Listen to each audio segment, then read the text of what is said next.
Mga kapuso, isang impormasyon ang ating natanggap mula sa isang concerned citizen. Isinusumbong niya ang gabundok at nakatenggang hazardous waste sa Philippine Orthopedic Center. Sa oras na ito, personal po nating sasadyain ang area para madokumento ang reklamo.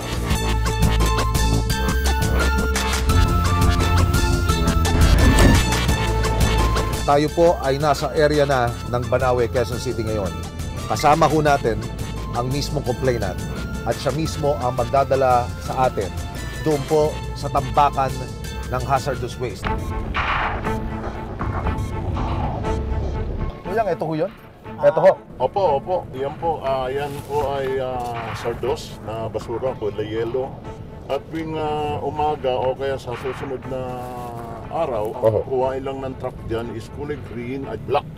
Sa pag-ikot naman sa entrada ng ospital hanggang sa exit nito, tumambad ang lagpas tao na dilaw ng mga garbage bag.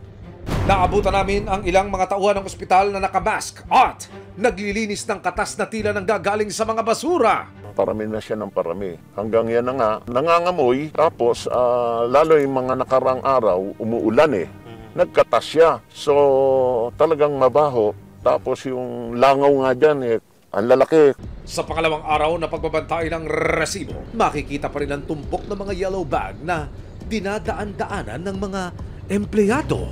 Kinaumagahan, pangatlong araw ng pagsubaybay ng resibo, may dumating na dump truck at pumasok sa Philippine Orthopedic Center. Maya-maya pa, sinimula na ang paghakot ng mga basura pero ang nakababahala, iniwan ng truck ang halos hindi na mabilang na dilaw na garbage bags. Ang mga naka-personal protective equipment na tauhan ng ospital muling naglinis ng katas na nanggagaling sa iniwang mga basura. Pang-apat at panlimang araw ng aming pagmamanman, tila wala pa rin nababawas sa gabundok na yellow bags. Ilang saglit pa, dumaan ang dalawang estudyante na walang mga suot na face mask. Naispatan din ng resibo ang mga mag-aaral na galing sa gusali na katabi mismo ng tambakan ng basura. Ang gusaling ito, isa palang shelter para sa mga persons with disability. May pagbabago po ba sa dami? O nadadagdagan ang bawat araw?